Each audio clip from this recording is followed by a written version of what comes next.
Fresh out the joint, I met Rob Boyd at the halfway house. He was a go-getter from the beginning. I always knew that he was going to be something and make something of himself. We was just cool, you understand what I'm saying? We hung out from time to time, and he always shared with me, what his plan was, to give back. He always talked about the streets don't love you back. I'm from Detroit, whoomp, you know what I'm saying? But he always had a plan. He used to put on shows, you understand what I'm saying? He'd have me come out. He had women at the pool and stuff like that. We had a video going. He helped me with my music. Special brother. Then he had a plan to go on out to Arizona. And I knew that was just the next chapter in his life. I knew it was going to be bigger and better from there. I'm telling you, he's always had a come up, always had a plan, and always wanted to give back to the youth and teach them from his mistakes that he made coming up as a child and in his adolescent years. He's always been one to be a man of his word. And I appreciate he's been keeping it 100 with me from day one. Just an outstanding brother. I appreciate him having him in my life. Hi, my name is Damien Powell, and I'm from Knoxville, Tennessee, and I moved to Cincinnati in 2001 and been here since. Keep rocking. The name Rob Boyd, what that mean to you? Man, that's like a trademark, man. It's a logo. It's a mascot. When this guy's around, the energy is real. You always come out on top. There's always an organization. And you just can't stop it, man. And it's a good vibe when you leave, too. You always leave with a little bit more knowledge than you had before. Tell them what kind of things did you do with Rob Boyd, when he was active in the streets? When he was active in the streets, man, he was here and there and doing his thing and very composed. He was like a poker player, man. You couldn't read what he was doing, He could be at a restaurant and tell you the same thing, or he could be at a concert backstage and be the same thing. He was real with it. The city misses him. He's just a great overall around guy. From different magnitudes, man. From teaching kids and talking to kids and buying them food to talking to millionaires and directing them where they needed to go in our town and making sure everything was going right. He was great. There was no range with him. Tell us about some of the places he took you when y'all became cool. He took me around with him. He had a company where he was doing television interviews, and I met a lot of different people through him, and it was great. I really needed it. I was down and out because I was from a different town. He came at the right time. He kept my head up. He kept me straight. He kept me out of trouble. He was great, man. I mean, people was flying in and interviewing them from 112 to Scarface to Mystical to Mr. Magic. I mean, it just didn't matter, R&B or hip hop. Whoever was hot, he was right there. I mean, it was a legend, man, and these people knew him. And they always gave time to see him and let him do his interview with them. That was great for me. My man. So overall, if you had to do an overall take on Rob, what would it be? I would say somebody that broke the mold of the average man. And that's very few people can do that. Somebody that never settled, keep going, did great things, and still has good karma and good energy in what he does. How did you feel when Rob got married and left the city? Well, there was a lot of things going on with me, but it did take a great hit. It was frustrating. I had to regroup. I had a lot of friends that I didn't have from the great things that I followed off of him. I ain't gonna lie, I was riding his coattail so I can learn more as much as I could. And once he was gone, a lot of people left. I had to maintain a lot of stress and just keep going where I was going. I didn't have to glow. When Rob Boyd is around, you have a certain glow about you. You gotta learn that. Well, we appreciate you. Anything else you would like to say before we wrap up? Yeah, for this documentary, this is a good man here. There's very few that have done a whole lot and in the end make it right, regardless of what you say. You know, church, there's big churches out there and a lot of foul stuff.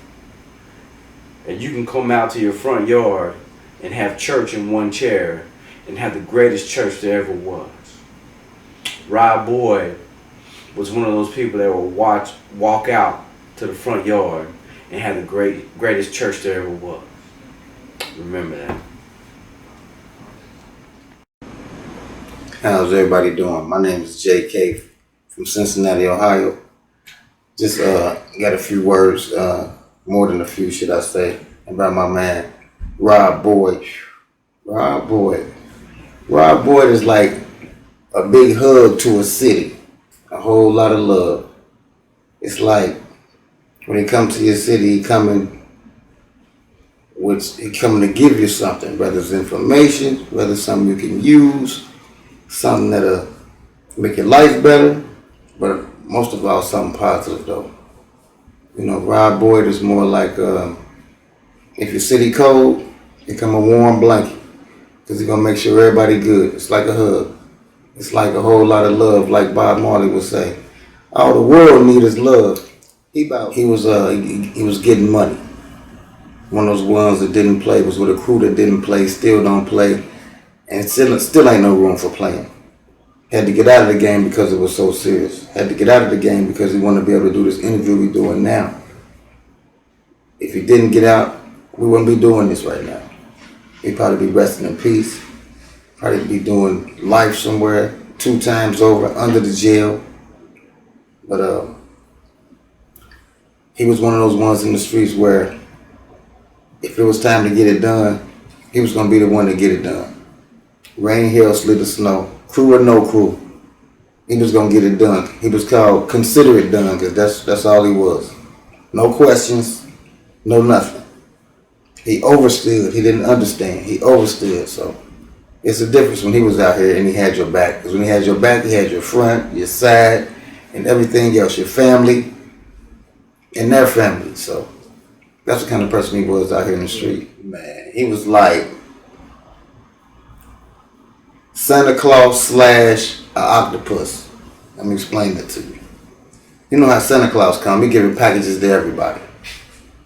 Then I said he was like an octopus because he gave them out so fast and so to so many people. It was like he had 8 arms instead of 2. You know what I mean? So, birthdays. So you might have a little business with Rob. Your birthday come up. Or it could be just the way he felt that morning when he got up. It just depends on his mood.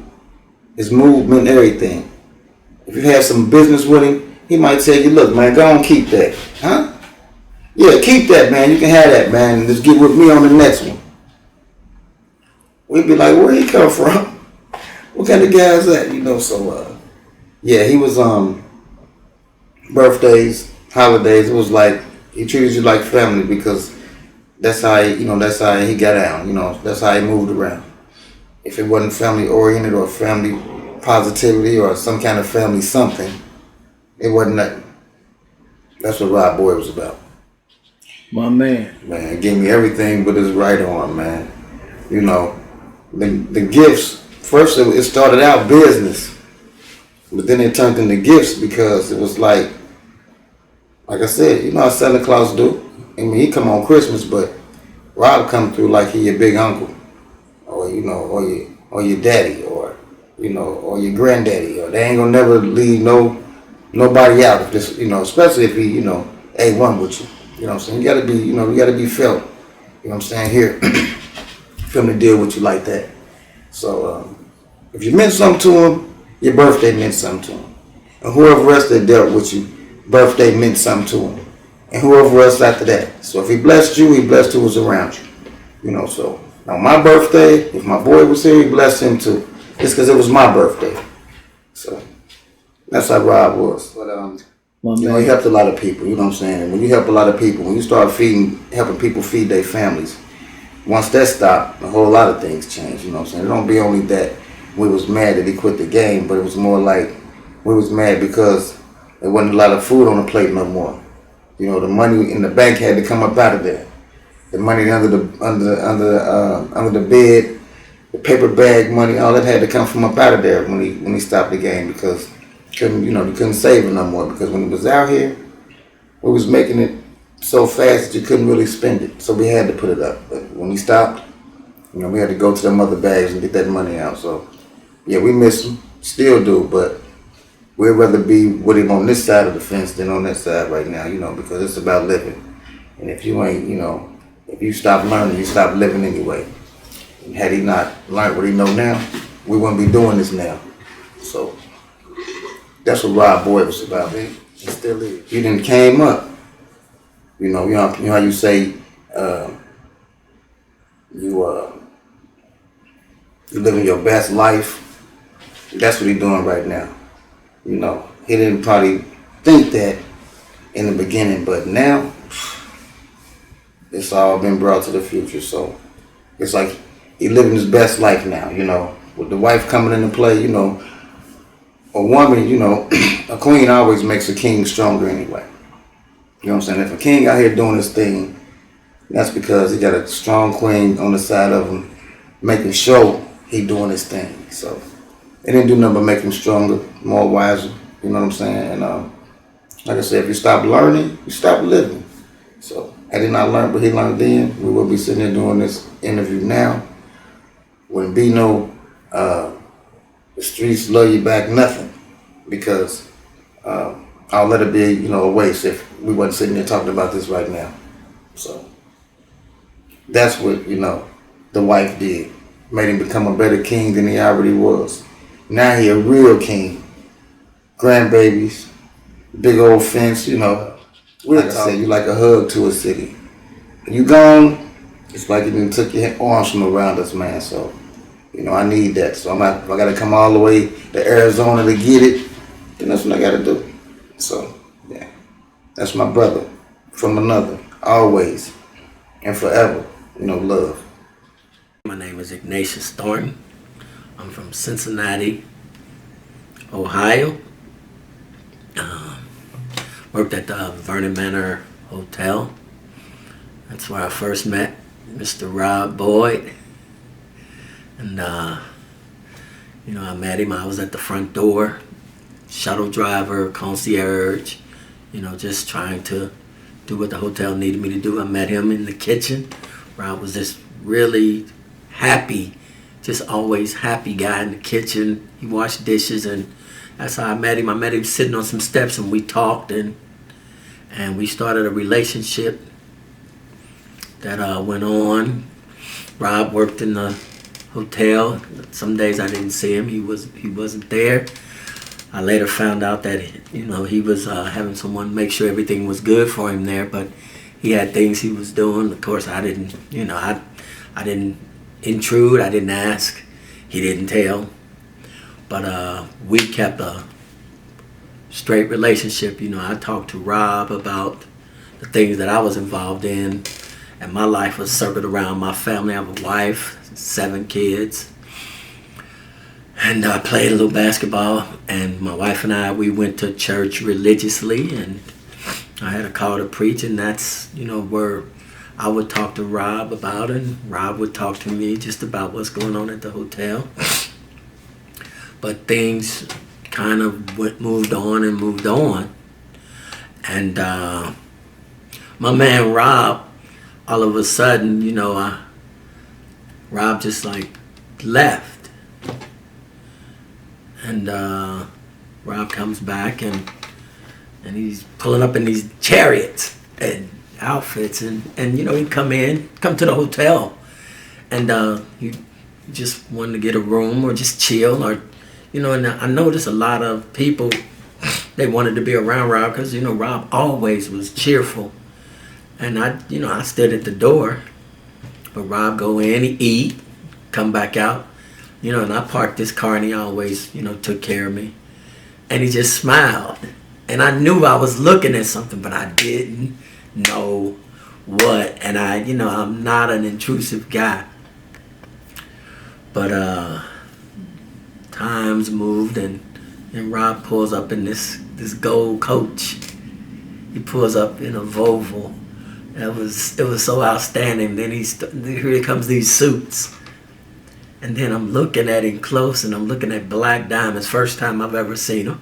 I do want to say that to you. You're the first person I see with black diamonds on, and you start telling me about the guy that was making them, and I haven't heard anybody talk about jewelry being made for him, except rappers on TV and his cat Jacob. But Rob had his own personal dude here that was making jewelry.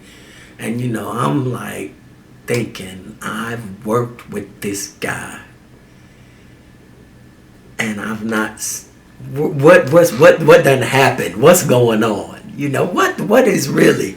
And now, like, my wheels is turning, because this dude is talking to me, showing me big chunks of gold with black diamonds in it, and I'm thinking, how is he able to do this when he's just making money like I'm making? Like, I'm making probably back then $8, $9 an hour, and he was making probably $7, $8. And now he got nugget rock gold with black diamonds, and I'm looking at the suits, and I look down at his feet, and he ain't telling me nothing. He just smiling and looking me right in my face. I don't know, man, but I'm just going to say I knew there was going to have to be some talk. I ain't going to keep seeing you walk in suited, zooted and booted, as we call it. And I'm like, what you get? I'm getting ready to go to dinner. I'm getting ready to go here then. And then here comes another chariot, and I'm like, hold on, Rob. So I'm starting to ask now, Rob, what's happening, man? What's going on? And it wasn't a brush off, because we was real tight. And he's like, I talk to you, Nate, man. I'll talk to you. But I guess that's, like, I'm looking at it now, and I'm feeling like now ain't the time. Now is not the time.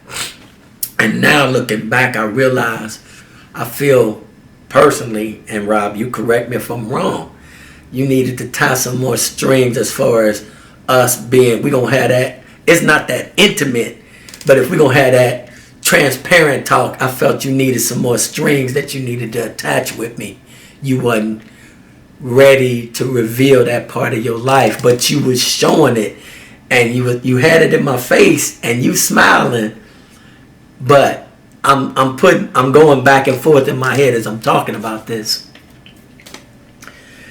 And I guess, man, when you pulled up in the limo, man, I was like, I done had enough of this, man. I done had enough. This dude, you pulling up in, in these outfits and different jewelry you done had made. I'm like, come on, man, come on. Oh, and I do want to mention for you all, because now I know some people need this this superficial part, so I'm gonna add.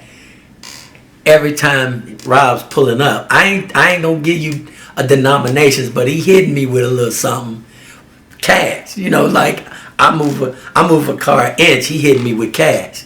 Now what that part right there ain't unnecessary. But I'm saying that's a part of what's messing with my head. Like, he hit me better than anybody that's coming in and out of the building. And this was the dishwasher. And he's smiling and going about his business. And I noticed he eating. And ain't no struggle on his face. He happy. He moving. And I'm like, is it because he free from dishwashing? What he doing? What's happening? I need this. I need to know. And it was like yelling in my head, like I got to know. So, time transpired, and Rob just came over, and he just like, we just talking. And then finally I finally hit that that one conversation with you when you say it's a lot about me you don't know. And it wasn't an easy thing for you to crack into because I'm still an outsider, you know, but definitely you had already gave me the the 411 gonna be revealed, but it's not just something that's just coming out. But you know, meanwhile I'm doing my thing, Rob showing up, coming back for, you know, in and out, just doing his thing. It wasn't like a day after day thing, but you know, he stopped, talked, and Rob knows most of my conversation is always around my family and my God. And if I talk anymore, it's going to be about basketball. That's pretty much my circumference. So Rob knew I was locked in to my girls. I have 6 girls and 1 boy and my wife. And sports and church. And so our conversations was pretty limited. He knew the type of guy I was. So I imagine, this is me personally looking back, that I'm this dude. He don't know what I'm going to think. He don't know how I'm going to react. Maybe he might not think I want to be involved, but he took that chance. He took that leap of faith. And this is the type of dude that I know Rob Boyd to be, because he could have moved right around me and kept it moving. And I'd have never, you know, it would have never been nothing. I could have looked suspicious or looked to ask, and he never had to tell me, but he chose to. And I don't know if it was something he seen or what, but this is the type of dude he is. Finally, I'm not like father to son, but we had to talk. You know, it finally came out like Rob was just saying. Basically, man, you know, I'm from Detroit, and a lot of things in my life, you know, I didn't know he had did a bid. I didn't know about, you know, probation. I ain't know none of that. But he chose to enlighten me. But there are some intimate things that we've discussed that stay there. But you know, he started telling me about his Detroit days and real heavy, you know, what he was into.